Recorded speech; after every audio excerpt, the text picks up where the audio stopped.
Let's f***ing roll. All right, everybody, welcome back to McBastard Studio. You're listening to the SaltyMF GOAT Podcast. I'm Brad Banyas. I'll be your host. Today, we're really excited to talk to Mike Silva, the founder of QB54, an amazing game that kind of crossed kind of old school chairs, game chairs with the game of football, and it's just kind of exploded. And so we thought with college football kicking up, really in less than 7 days, it's just a lot of fun. We've used it before, and so let's welcome Mike to the show. Hey, Mike, how are you? Thanks for having me, Brad. Appreciate it. Good, man. Good. Well, Mike's from Jersey, right? I am. Yes, absolutely. I love it. I couldn't tell with that accent. Really? Does it sound like I have an accent? You sound like you're like South Alabama or something. But. Damn. Okay. I was thinking more of Georgia, but that's okay. Yeah. No, man. So I love it. It's ingenious. Thank you. And I didn't do a good job explaining because we should have brought the sample out to show people, but I'm an idea guy. Sure. And you and I was like, dude, this is friggin' ingenious, It works, right? So how did that come about? So I want you to go into a time capsule, go back to 1983. Okay. It's me and my brother. It's Thanksgiving. We just finished eating dinner and we wanted to go play football. So we call up our friends. Everybody was at their friend's house eating dinner. So it was just me and my brother. So how do you play football with just two people? Yeah. So we watched this show on ESPN. It was called, this is way back, like 1983. It's called Vic's Vacant Lot. And it was this guy who hung around kids. I don't think he was touching them. He was just having fun playing these different games. They were inventing these different games, right? So did you ever play Spud as a kid? Mm-hmm. Right? We played Spud as a kid. We played, we played hockey on the street. And we would make up our own games. So we even had a wiffle ball field in our basement, where we had a home run wall. We even measured out the distance, 45 feet, and the ceiling was 7 feet high. So you had to hit line drives. So my brother and I were always making games up. So we got 2 garbage cans, and we had the CB antennas in the back of my dad's pickup truck. And for the young people out there, CB antenna is the original version of like a cell phone. Yeah. So he had these 2 giant antennas in the back of his pickup truck. So when we watched football, our favorite play or the replay of the touchdown was the touch pass. And the receiver would just field it over the corner of his shoulder in the back of the end zone. So it was a touch pass. So the idea was throw the ball into the garbage can for a touchdown and then kick the extra point through my dad's pickup truck. Yeah. And that's what we did. And for the longest time, we didn't introduce this idea to anybody. Yeah. Why? Because we gave a shit about what other people thought, and we thought that they were going to think, it's a stupid game, So fast forward to 2015, I go see my brother down in Georgia, and it's Thanksgiving, and it was time to do dishes.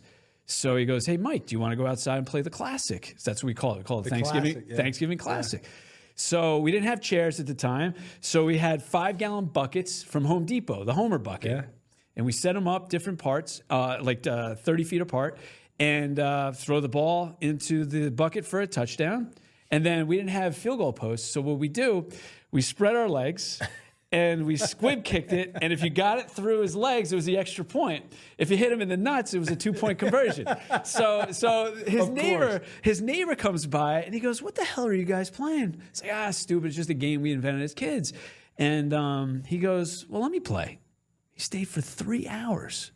And he goes, I said to my brother, I'm like, I think we got something here. Yeah. He's like, you're full of shit. We don't have anything. Or he just like 2-point conversion. Maybe like it hit the nuts. Right, exactly. So next day, Black Friday, we go out, we play again, and the guy comes back and he goes, guys, I was online. I didn't see this game anywhere. So I go to my brother, I'm like, son of a bitch, this guy's going to steal our idea. Yeah. So I'm driving home back to Jersey, 14 hours. I'm like, Frank, we got to do this, we got to do that. And long story short, I was like, we need to do something about this. And so I had a prototype made. I was a baseball coach in town. Everybody thought I was a fucking idiot, right? I brought it to the game. They're like, what are you going to do? It's like, I'm going to see if people want to play this game. So everybody's like, all right, you're stupid, Mike. So I set this game up at a Little League baseball tournament in Cherry Hill, New Jersey, South Jersey. Yeah. Family after family walked by. What the hell is that? Is this a game? How do you play it? How much is it? Where do I buy it?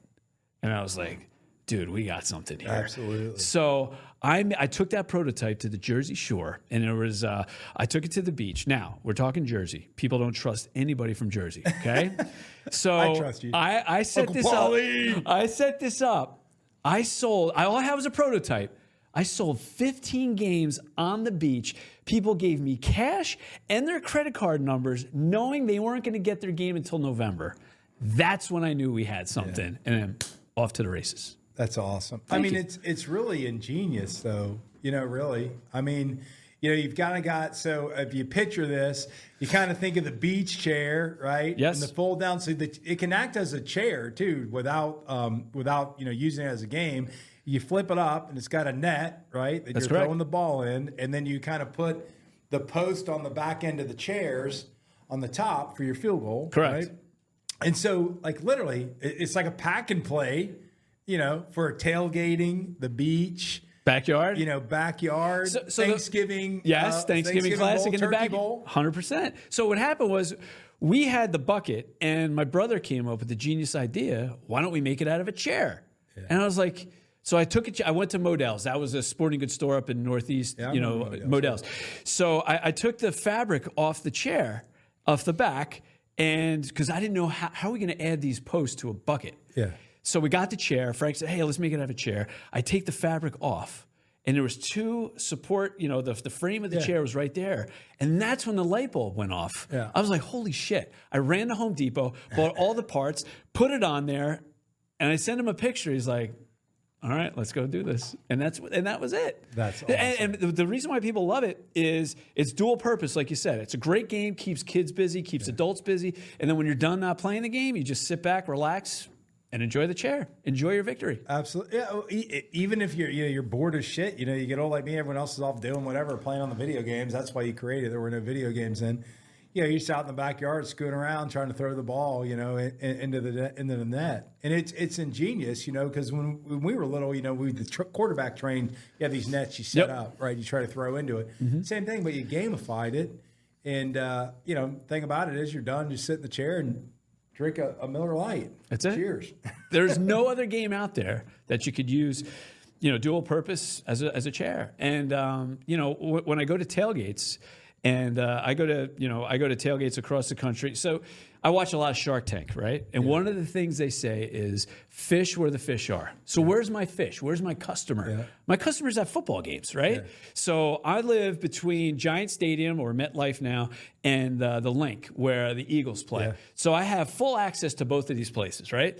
It's completely illegal for me to be selling shit at parking lots, right? But I've been doing this for about 8 years now, and nobody has bothered me. One of the keys is make friends with the security guards. When you make friends with the security guards, they leave you alone, right? I give them a game or whatever. I got a friend for life. I love it. So I'm walking around with these field goal posts on the back of these chairs, and people are looking at me like, what the hell is that? As soon as I make eye contact, boom, I get in front of them. I say, I don't even ask. I say, hey, I need 6 people. I need 4 people. Let's play a football game. So I set it down. They play it. They see it. They play it. They love it, and they buy it right there on the spot. Yeah.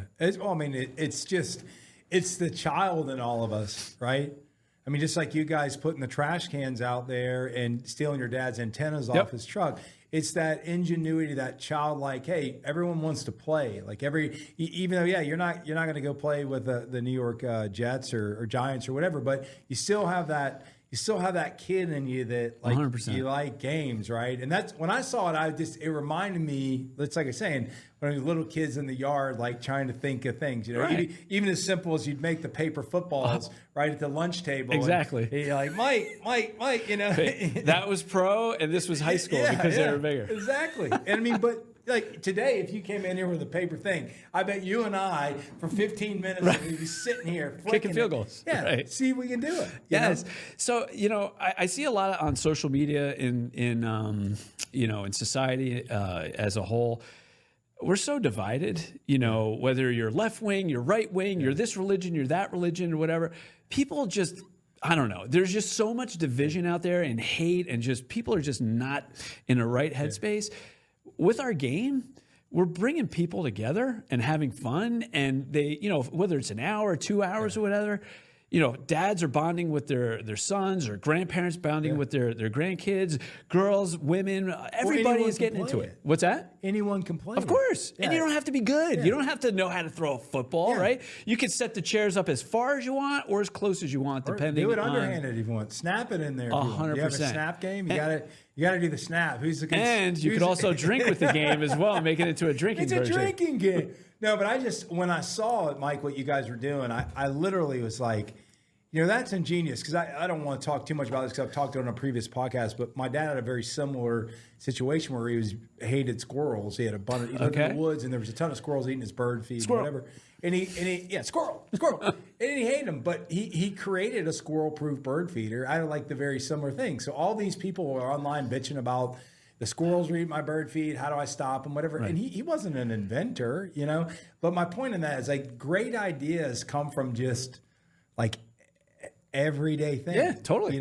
Everyday thing. Hey, nowadays, get your 8-year-old kid off his, get Xbox off the screen and buy him 2 QB54 chairs and let them play and see what it does. I mean, that's one of our angles for the ads that we're doing, right? Yeah. So when I go to these tailgating events or go to a sporting event, I have my iPhone in tow and I just film content. Yeah. And I love getting kids when kids have this game in their hands, they take it to another level. And I take that content, and that's the exact message that I send in our ads. Get your kids off the screen and get them outside getting active again. And I see it also. I mean, like, growing up when we were little, our family, we played horseshoes. Sure. That was it. Like we that's all we did. Family reunions, did horseshoes, stuff like similar concept, getting it close. Right. And then it kind of moved to cornhole, and cornhole just like blew up. Massive. So when we go to the beach, right, that's all we do. Right. We just sit there and sit on the beach, hang out all day, and have cornhole tournaments amongst the family. But you can't sit on a cornhole board, can you? No, you can't. You can't. You could, but it's not comfortable. You break it. Yeah, but my point is, like, that whole feel, like if you're a cornhole type person or, you're horseshoes, I don't think people even do horseshoes anymore. The older generation. Yeah, Gen Xers are doing it.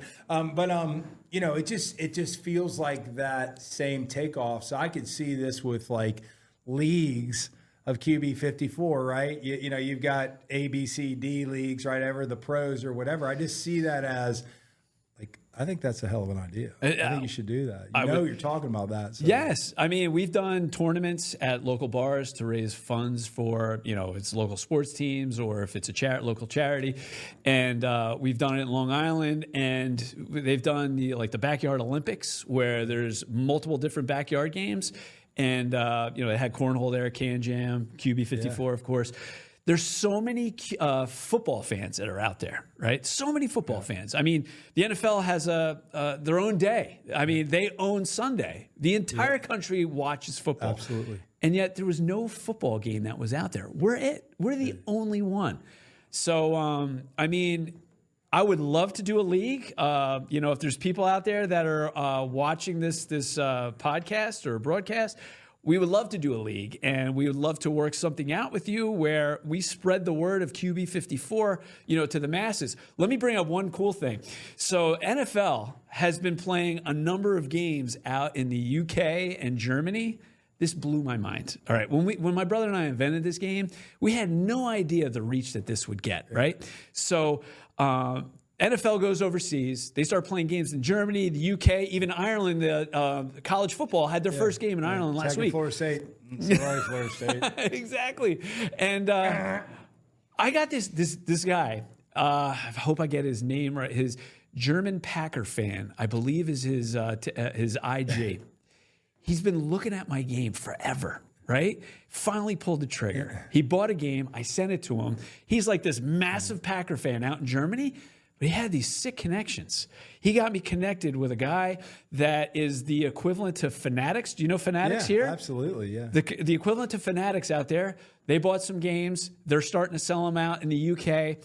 And this guy, Florian Ambrosius, if I'm saying it correctly, he's an NFL commentator on RTL, which is national German TV that does the broadcast for NFL games that are out there. He loves the game. He just did a summer American football camp on the beach They featured our game there. Now I'm sending them a game to Indianapolis to do week 3. They're doing Indianapolis versus the Bears, and I just sent one to Munich. They're going to be using my game in their broadcasts out there. Hey, How Pat crazy McAfee, is that? You guys need to have this on. Let's go. College game day, man. Come on. You can have the guests play each other. See how you get. He's a kicker. You can kick it in there, Pat. You So can kick it. here's something funny. So Pat McAfee, or you mentioned College game day. Yeah. So I would go to the Army-Navy games, right? The one was at the link. And this is how I roll. It's like guerrilla marketing, right? You just get out there and get your... That's kind. So I saw Home Depot had their college game day. So what did I do? I saw exactly where the camera was going to be, and I'll send you the footage. It's me right behind it with my QB54 chair over my head, right, with the goalposts or whatever. It's so obnoxious. You cannot not see what this thing is. But that's what you got to do to get your product out there. Absolutely. Well, I mean, and that's the best thing, too. I think that's something that just, like I said, tailgating parties all over, with college football. And that's why I really wanted to get you on now, because I college football is such a huge thing. Tailgating such a huge thing. We go to Georgia games a lot. Sure. Go Dogs. But yeah, it's just a fun, spirited, and it's easy. I mean, it's like you're going to fold the damn chair out anyways, sit your ass in it, put the goalposts on, flip it up, and roll. I mean, it's perfect. So from a carry perspective, same thing. You go to the beach and you're playing cornhole. Sometimes you bring 2 or 3 sets of cornholes down to the beach. It's heavy. It's a pain in the ass, yeah. right? This fit right over your shoulder. You're gonna do hey, well, why is there one board down here? Because there's only because no one else wanted to bring the other 2 sets. Right. Then you got to schlub back up and grab them. Yeah. But everybody's got a QB4 chair. It works. Whole family's in. I love it. It's fun. So, yeah, it's completely collapsible. It comes with a carry. So every set, it comes with 2 folding chairs, 2 sets of goalposts, a football, kicking tee, ball pump with a steel needle, and everything fits in this oversized carrying bag. Throw it over your shoulder, put it in the trunk. Since I said it was dual purpose, now you have chairs and a game. Compresses the space. It's a space saver, so it's perfect. Absolutely. If you're not gonna play the game, bring the chair. There you go. Yeah. I think it's ingenious. I mean, I've got to take a break, and I've got to give a shout out to our official sport drink of SaltyMF Enterprises, Uncle Jimmy's Moonshine. This thing is awesome. Plenty of electrolytes. Get you back in your game. But Uncle Jimmy, we appreciate you. It puts hair on your chest when you drink it. So I had to do that. The official sports drink of SaltyMF Enterprises, Uncle Jimmy's Moonshine. Love Jimmy. There you go, Jimmy. Jimmy likes. It tastes great too. It tastes great. It's less smooth. you off camera, you said take a sip of this, and I was like, "There's no way I'm going to take a sip of this." You said, "Mike, it's smooth." So I didn't want to be rude, so I took a sip. It was smooth. It was smooth. It made me feel warm and nice inside. Look, if Mike Silva, QB54, sponsoring Uncle Jimmy's Moonshine, let's go, Jimmy. The #1 football game in the USA. Uncle Jimmy, you're the man. We're probably going to blow up now and just go. Mike likes Jimmy's. Well, so right now, are you selling mostly online through distributors? How do people get it? How can they get it? So right now, we're doing mostly everything online, or in person at tailgates and whatnot. So you can go to my website, playqb54.com, or you can go on Amazon. You can get on Amazon. We're the only person that sells it. I don't license it out, to any distributors. One thing I would say is Dick's Sporting Goods. You guys have Dick's Sporting Goods down here, right? They reached out. We're going to be going on Dicks.com very soon, so that's going to be super exciting for us. We get some national exposure on their website, and if we sell well, we'll go into their stores, and who knows? Sky's the limit after that. Well, I mean, it's a no-brainer. I mean, to me, to be honest with you, it's not like there's, a lot of people try to shit can things and idea. I mean, it's functional from the chair perspective. Right. So you got to have a damn chair anyways. And then from the gaming side of it, it just, to me, when I saw it, I was like, you kickers well, shit, what the hell? Why didn't I think of this? This is unbelievable. I get that all the time at tailgates. So why didn't I think of it? And, look, I've always had these ideas in my head, and I was always too scared to go after them, or it was a day late and a dollar short, and I just said, fuck it, let's go for it. Yeah, I love it. And you got a lot of entrepreneurs that watch the show, right? Or people that maybe want to be an entrepreneur. Yeah. Look, it's not an easy thing to do, But if you find something that you love and you could go after, I mean, it's the most rewarding experience that I think I've ever gone through. And there's so much hate that's out there. I'm sure you guys get it. You know, that's what social media is about. Social media is about trolls, and not everybody, but there's a lot of like negative comments, and you just got to ignore the noise. I mean, I got to a point where I have a guy. His name's Sergey. He's my marketing ninja. I call him my CMO. Call out. Sergey Karalua, awesome guy. He transformed my business. He brought me, we were selling, I don't know, $100,000, dollars in sales one year. And in 5 months, we're over $1 million. That's awesome. I mean, it just took us to the next level. And I went to him and I was like, TikTok for sure. I was like, oh, it's so expensive. This game is trash. Oh, you could poop in it. You could do this. You could do that. So, I go to Sergey and I'm down. I'm getting all these negative comments. He's like, Mike, what are you upset about? I was like, I don't know, take it personal, right? Yeah. It's your baby. Yeah. He's like, Mike, they're talking about you. Yeah. And somebody said something to me, if people aren't talking shit about you, then you're not doing something right. Absolutely. Right? Yeah. There's so much out there. And another good friend of mine, he told me about this thing called crab mentality. If you put 2 crabs at the bottom of a bowl, right? One crab tries to crawl out. What's the other crab doing? Gonna pull him down. Gonna pull him down. Yeah. He doesn't want to see the other person succeed. Yeah, my dad always told me, my dad was a good guy, he was a good entrepreneur, a good businessman. He would always say, it doesn't matter marketing whether it's good or bad as long as someone remembers you. Exactly. That's right? exactly right. And what you have to kind of, just from an entrepreneurship, I mean, it's hard because sometimes your family's like, oh, that'll never work, or people that you love and you trust are telling you, dude, cool idea, but it'll never work. I mean, I'm glad you brought up, because my question was going to be about entrepreneurship, and everyone wants to be part of the success. Right.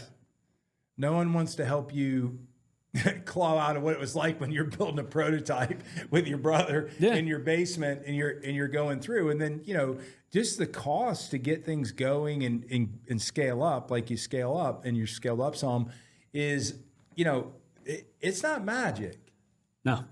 And I think great ideas die, just like you said, when you take it personal. I think you just persevere regardless. Like, if something's a good idea and you've got fans, you focus on those people that are really they're your brand ambassadors, right? Or they believe in what you're doing. And this whole idea came out of you and your brother having fun. Yeah, it did. And that's good. Yeah, right? 100%. But look, there's a lot of peaks and valleys on that road, and we had some dark times. I would say 2021. I was basically, my back's against the wall. Yeah. Oh, and everyone's locked down. Well, no, actually, COVID helped us out. Oh, did it help you? It did. But there was a situation where, I'm more of the optimistic versus pessimistic, right? Yeah. So we had this meeting with this marketing company, and they're like, oh, they got 8,000 influencers, and we're going to blow this shit up. They said, how much do you have in inventory? I said, I don't know, I got 2,000 units, 3,000 units. Oh man, we're gonna sell that through that within a month. Yeah. So I'm like, shit, we gotta get more inventory. So I bought more inventory, like 6 containers. Yeah. 6 containers. A lot. That's like, I don't know. It was over probably $180,000 of money that I had to put out. Yeah. That's crazy. And I had the inventory, but I didn't have the sales that were coming in. But I believed in myself. I believed in the product. And there was another person that believed in me, and that was my wife. Yeah. She stood behind me. And might get teary-eyed now. Good lady, by the way. I met her earlier. She's pretty good. So I had to take a home equity line of credit out of my house. So now the shit got real. Yeah. Okay? Yeah. The side of business no one sees. Nobody sees, right? Yeah. And I was nervous, but I knew as long as I had a breath in my lungs, I was going to make this fucking work. I love it. And we did. And I did. Yeah. I made this happen. I made it work. I got my family involved. I got my son involved, obviously my wife, and my daughter involved. And any entrepreneurs out there that are interested in starting a business, it's going to take up all of your time. So my number one recommendation for you is be selfish and get your kids involved. Because if you get them involved, you can finagle them to come out with you and work and sell. And here's the deal. When I was 13, I lived in a pretty, upper middle class. Yeah. My dad's blue collar to the bone. He worked at the docks and he was a longshoreman. And he goes, Mike, all your friends are going to get their cars bought by their parents. I cannot do that for you. If you want a car, you got to go out there and work and buy your own car. It was the best lesson my dad ever taught me because I passed it on to my kids. And I said to my son and my daughter, it's like, look, I'm not going to buy you a car. You have to earn this yourself. So I had this business now, and I was like, listen, you want to come to a tailgate with me? I'll give you $10 for every game that we sell. My son was able to buy his car all by himself, awesome. Right? My daughter, who's now in a band, and she saw his Les Paul guitar and his amp. Les Paul guitar is $1,300. I'm like, dude, if you want it, you got to earn it. So what did she do? She come out to tailgates with 130, me. baby. She was able to buy that equipment like that. And here's the best part. I'm on 8-hour, 9-hour road trips with them. Nothing to do but listen to music, talk, and they watch Diners, Drive-Ins, and Dives, the show on Food Network. So they would find the places that we would eat, every place that we would go.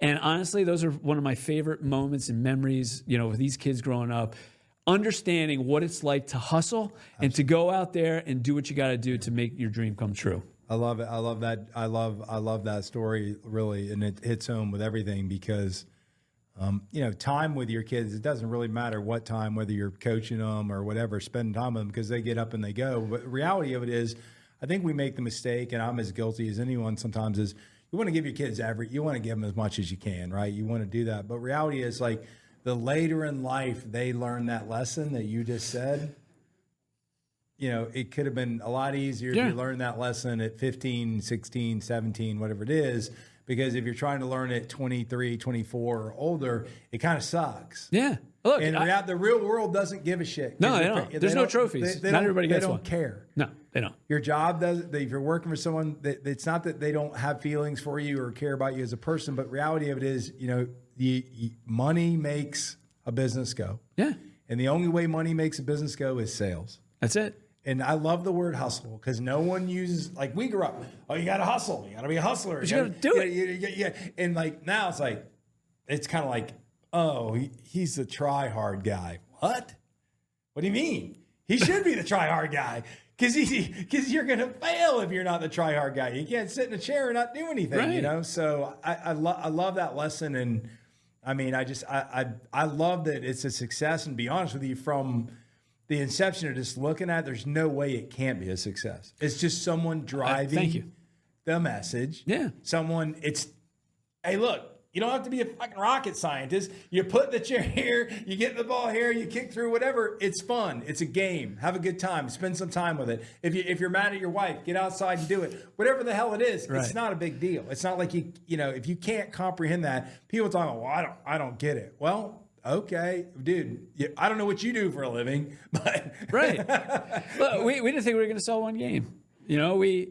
Our goal was to drive, roll up to a tailgate or a party and see our game being played. When we first started, are we really going to sell one game? We sold over 50,000 games. That's awesome. And every time I see my game, I call it Out in the Wild. Just like when you see your I love it. It is the best feeling in the world. Like if I see somebody with my game out there before I got there, that means they bought it online or something like that.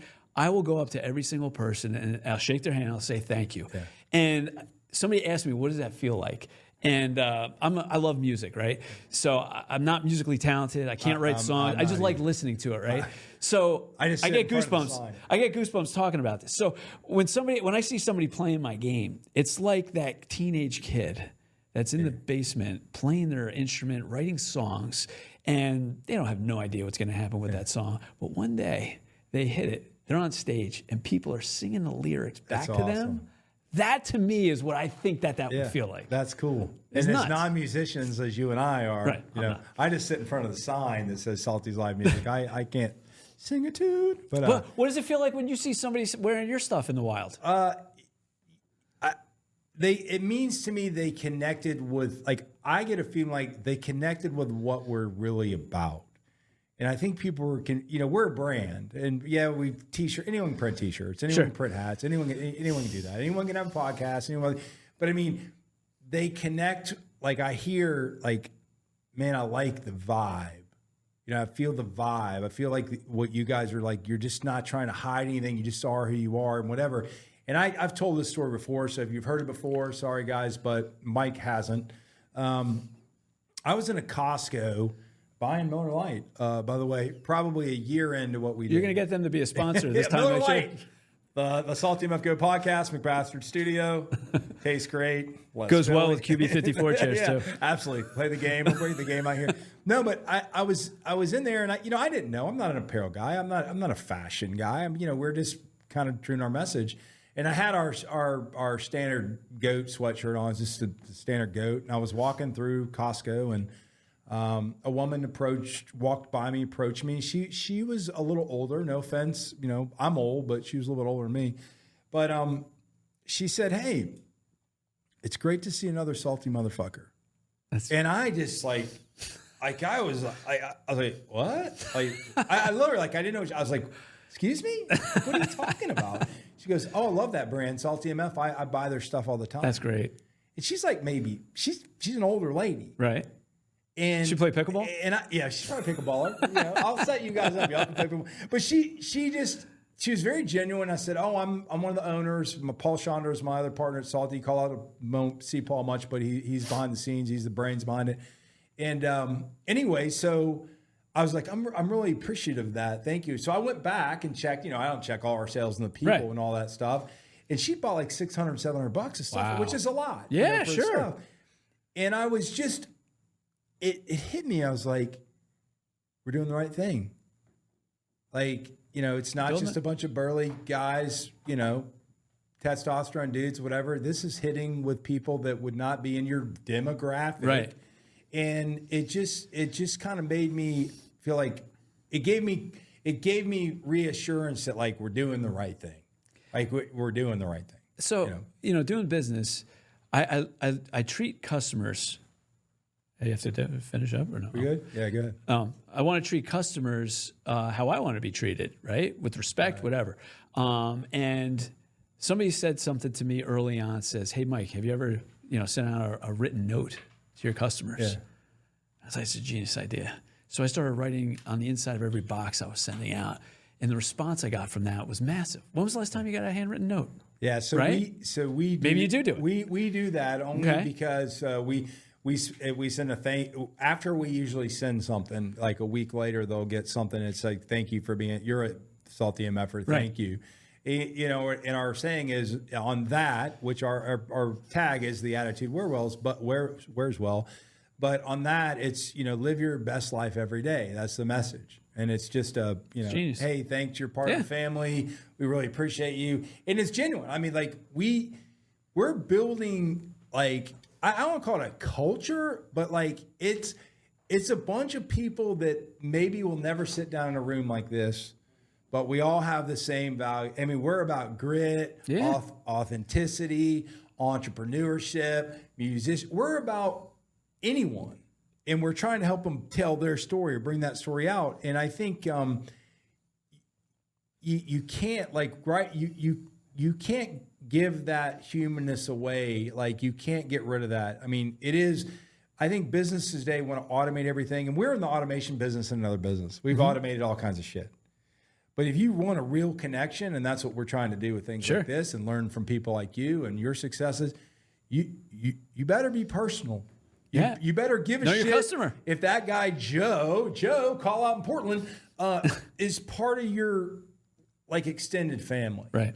And I think a lot of that's lost. And, like, the things you're doing around QB54, it's bringing people together to just have a good time. Have fun. Man. Just fucking play. That's it. It's not, it ain't, oh shit, the monetary system's crashing. It's just, I mean, let's just play. Right. Let's just sit put your down differences aside. Let's have some fun, talk shit. Play. That's it. Yeah.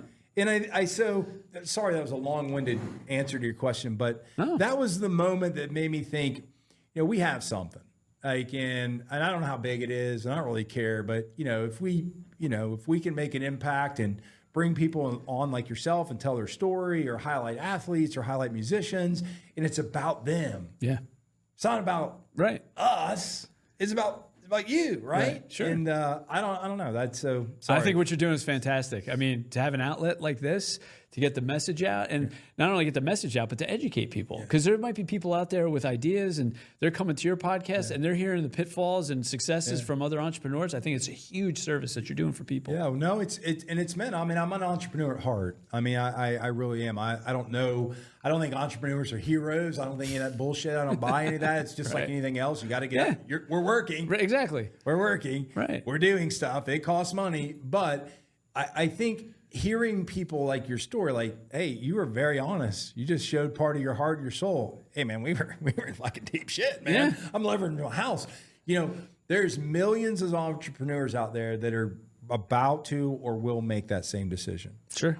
And for some, it may not work out. And that's the hard part about, business. Business does not discriminate against you. It doesn't mean you made a bad decision. It doesn't mean that you didn't have the right idea. Sometimes it's just timing and, the right people hit it. And sometimes people have the best products, best services in the world, and how about the athlete that could have been the best football player or best, guitarist from a musician, and decided to be a lawyer or decided to be whatever. That's the worst. And they truly, and they may have a good life. Right. They're living the life there, but it's the best running back that never saw the NFL. It's the best musician that never saw the stage. Look, it happens. You got one chance at this, right? Yeah. And for me, I think it's probably the worst situation to not go after it, right? And look, have you ever not landed on your feet before? Absolutely. I fall my ass all the time. Right, but you always get back up, right? I mean, absolutely. I fell on my feet. You always get back up. I think people are just scared to take that chance.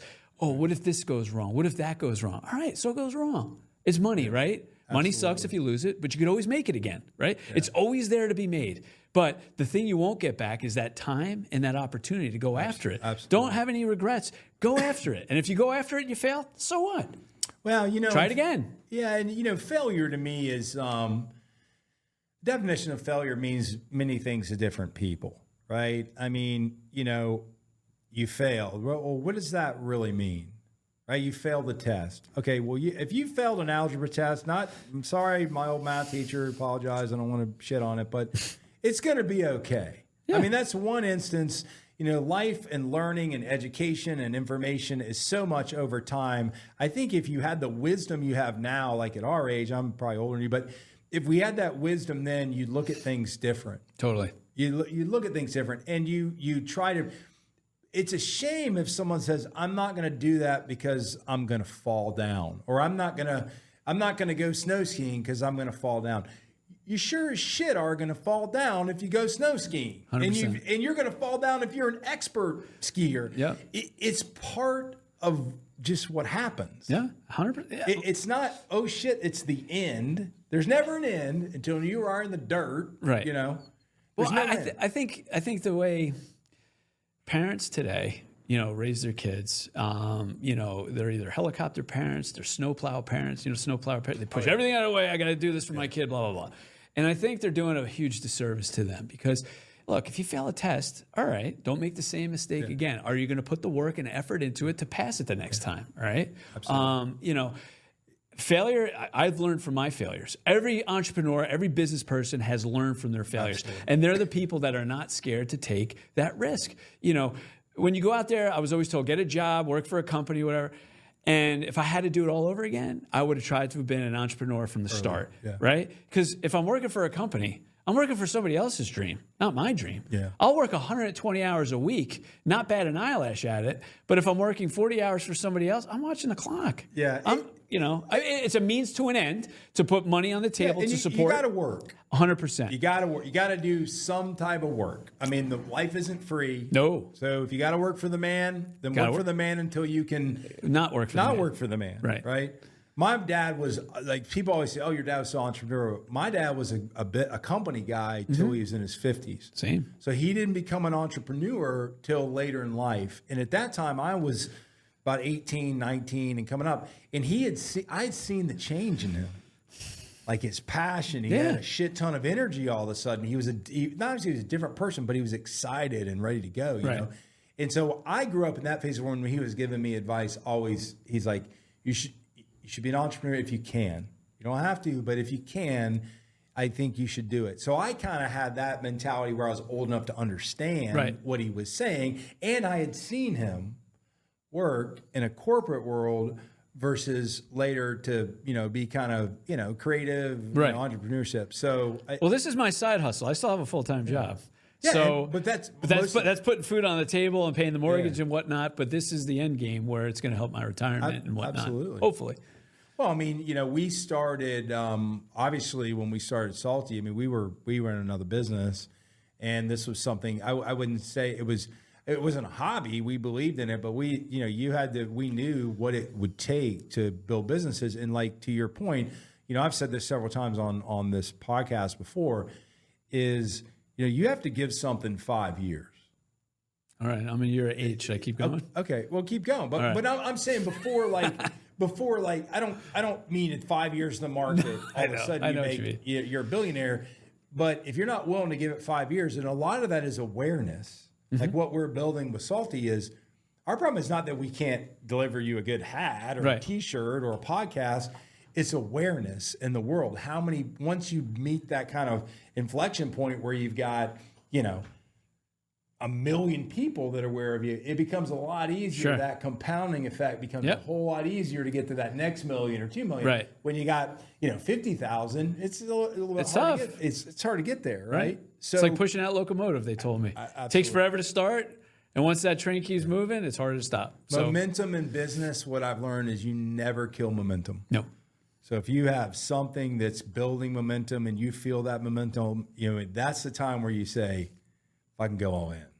Yeah. Like when that momentum hits, it's scary. Yep.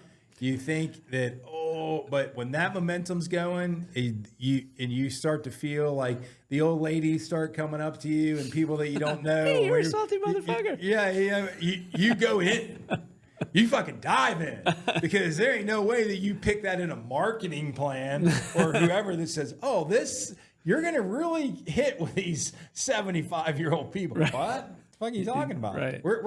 We think we're going to hit like with the 30s or the whatever. Right. And when that happens, you're like, all right, we're here. Dive in. Start swimming.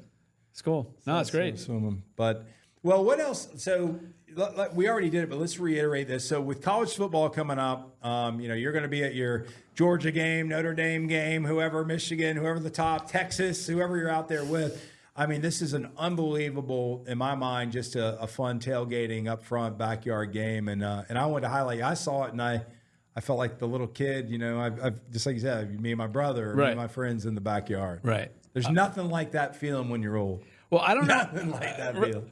Imagine playing with your kids, right? Yeah. And then you get to beat them, right? Absolutely. You don't let them win. They got to earn the win. Exactly. Anyways. I don't know when this is going to air, but Labor Day weekend's coming up, right? Yeah. So we're doing a promo. Use promo code LABOR in there, and you save $45 off the sale price. So it's going to be the best deal, even better than Black Friday, Cyber Monday stuff. So I love it. We'll get out. This podcast will either probably be out the week after next, but we'll start doing that now. So if you can give us that, we'll put them on all of our social properties and everything. So labor, get the $45 off. Yep.